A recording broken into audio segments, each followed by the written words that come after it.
Good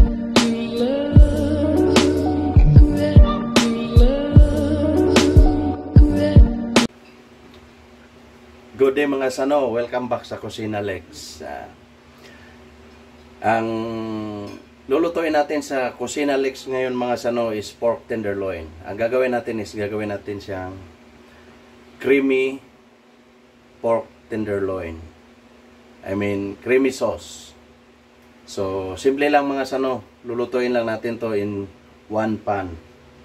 Siyempre pork tenderloin, ingredients natin, bawang, saka pampalaamoy at lasa ng konti, curry powder, and syempre all-purpose cream, at saka cornstarch, 1 egg para sa coating natin, para mag-coat yung pork tenderloin natin, at saka syempre mantika. So ganun lang kasimple mga sano, at saka mga seasoning like ground pepper, at siyempre asin. So maraming salamat sa mga nag-view ng aking channel, at sana mag-view kayo at mag-subscribe sa Junior AJ Alex. Hanapin nyo sa YouTube mga sano. So let's start. So ang unang gagawin natin mga sano ay maghugas tayo ng kamay.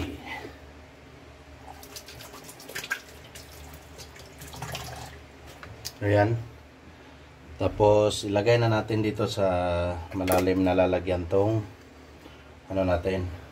pork tenderloin. Tapos lagyan natin ng itlog. Yan. Para kakapit yung natin. Yan. Tsaka lagyan natin ng cornstarch. Hindi naman karamihan mga sano. Siguro mga half cup. Yan. Tapos i-mix natin yan. Yan.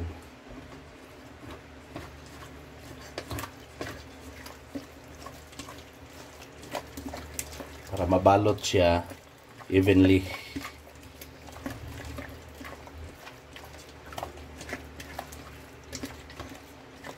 Tsaka maglagay tayo ng pampalasa.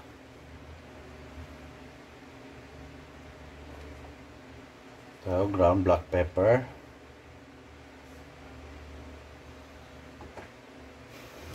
Yan.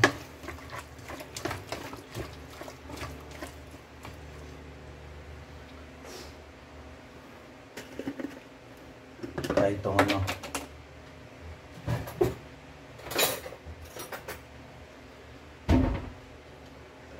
Himalayan salt. Parang kulang. Ilagay natin. Yan. Haluin na natin mga sano. Para ma-spread yung... Mamaya na tayo maglagay ng iba pang seasoning mga sano. Na natin sa sauce na natin. So ganyan. Ganyan na siya mga sano. So kumbaga coated na siya. Then, the next steps nito is piprituhin natin. So, stay tuned mga sano. Ayan mga sano, magpapainit na tayo ng mantika.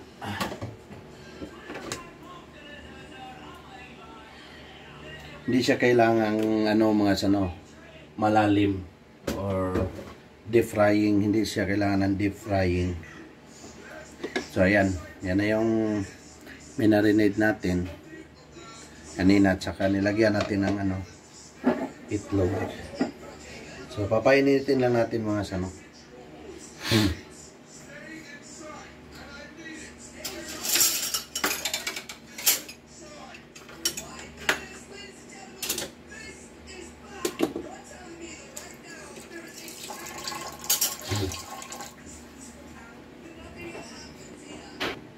Ayan, mainit na siya mga sano.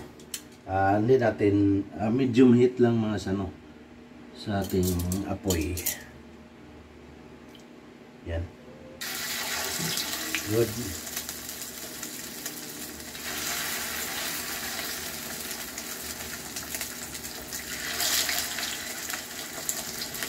Ang gawin lang natin dito mga sano is ano lang, ma-brown siya.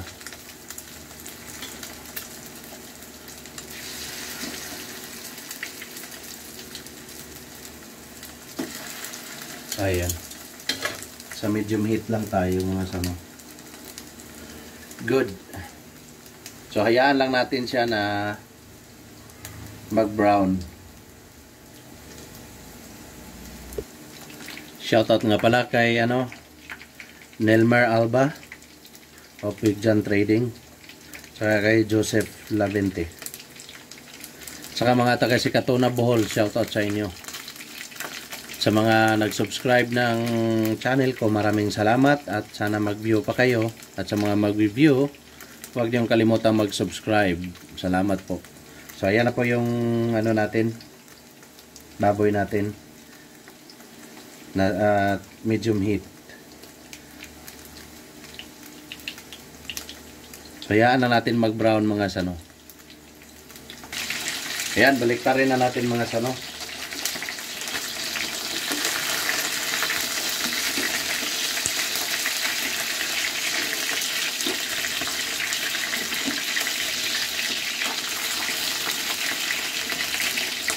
Yan, crispy na yung niya.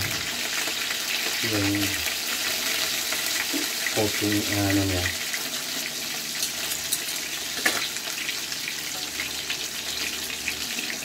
So yan natin ulit mag-brown yung other side. So stay tuned mga sano. So ayan mga sano, tapos na nating i-prito tong ating pork tenderloin. So yung gagawin naman natin next is yung sauce na natin mga sano, yung creamy na. So maglagay tayo ng butter. Ayan.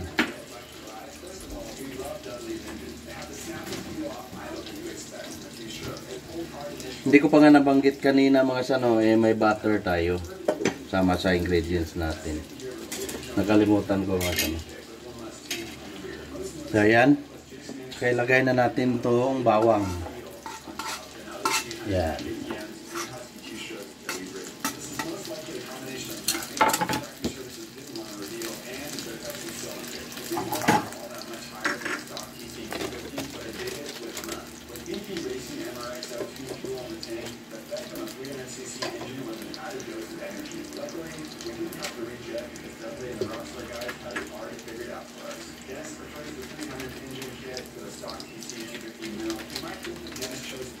Hayaan na nating medium heat lang mga sano. Hayaan nating mag-brown yung natin. Yung garlic.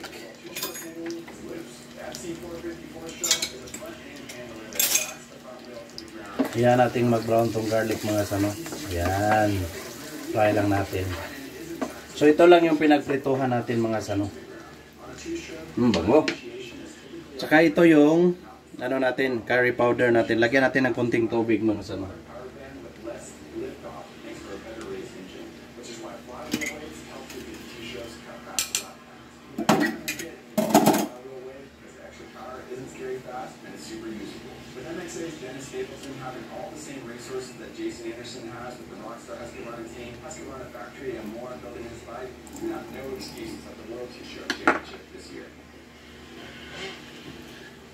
So ayan, pwede na siya mga sano.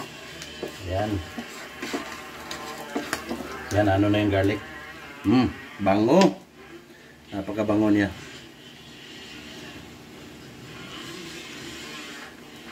So ilagay natin tong curry with water mga sano. Saka haluin lang natin. Ayan.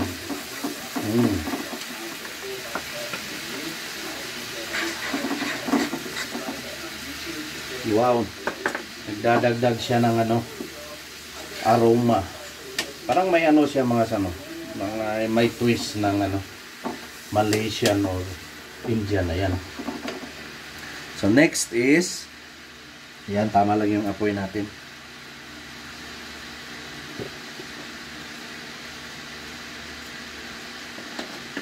Next is itong cream. Ayan. Para creamy siya, di ba mga sano? Yan. Wow. Sa lagyan natin ng ground black pepper. Konti lang kasi naglagay tayo sa meat kanina. Yan. Saka yung seasoning na common lang naman tong seasoning mga sano. Yan. Para lang may pampalasa. Konti lang.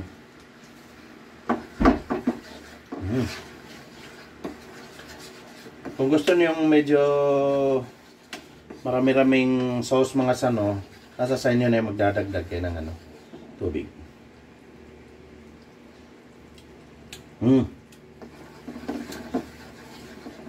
At saka huwag nating lagyan ng soy sauce mga sano para hindi siya umitim.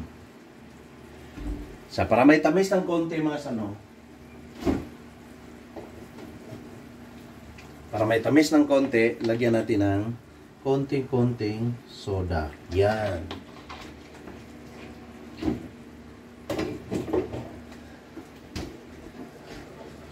Ayos. Mahina lang yung apoy mga sano. Wala pa sa medium. Yan. At konting Nestle cream. All-purpose cream. Tama.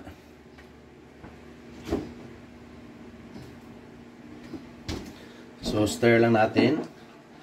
I-simmer lang natin siya mga sano. Ayan. Napaka-creamy nito. Tikim nga. Good. Lagyan natin ng konting asin. Yun. Para lumasa.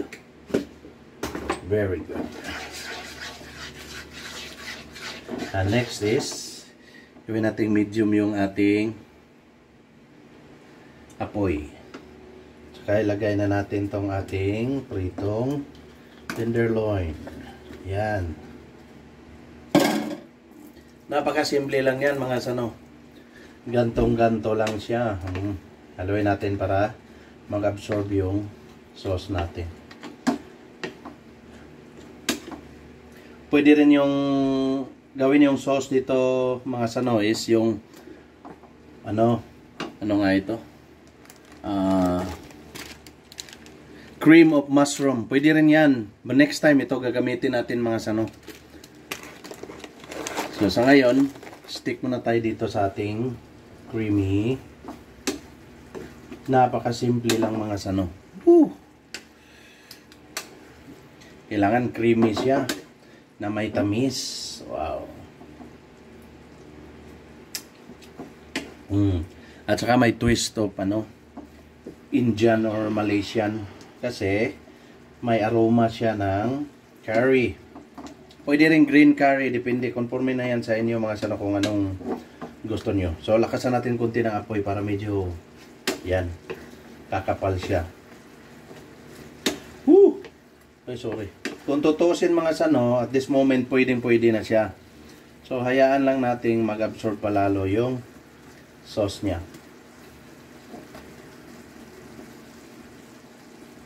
Wow, sige, hayaan natin. Simmer natin mga sano. Just 1 or 2 minutes.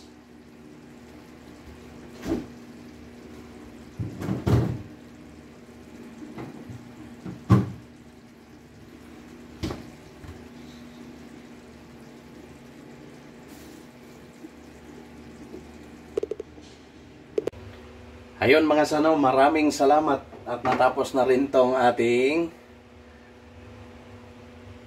creamy pork tenderloin. So nakita niyo yung mga ingredients, napakasimple lang. Hindi na kailangan, wala nang daming arte. So yun na yun. Maraming salamat sa mga nag-subscribe at mga nag-view ng aking channel. Maraming salamat sa inyo. At isa na naman pong simpleng luto na pang-ulam na magugustuhan ng ating mga bata kasi pork meat, diba? So, walang gulay. So ayun, creamy pork tenderloin. Yun ang tawag ko. With a twist, with Malaysian twist or Indian. So maraming salamat mga sano. Have a nice day. Welcome kayo lagi dito sa, pwede rin kayo mag-comment ng ipapaluto niyo. Huwag naman yung mahirap. So ito ang Cocina Lex. So wag niyong panoorin niyo rin yung iba kong video. Maraming salamat. Have a nice day and to God be the glory.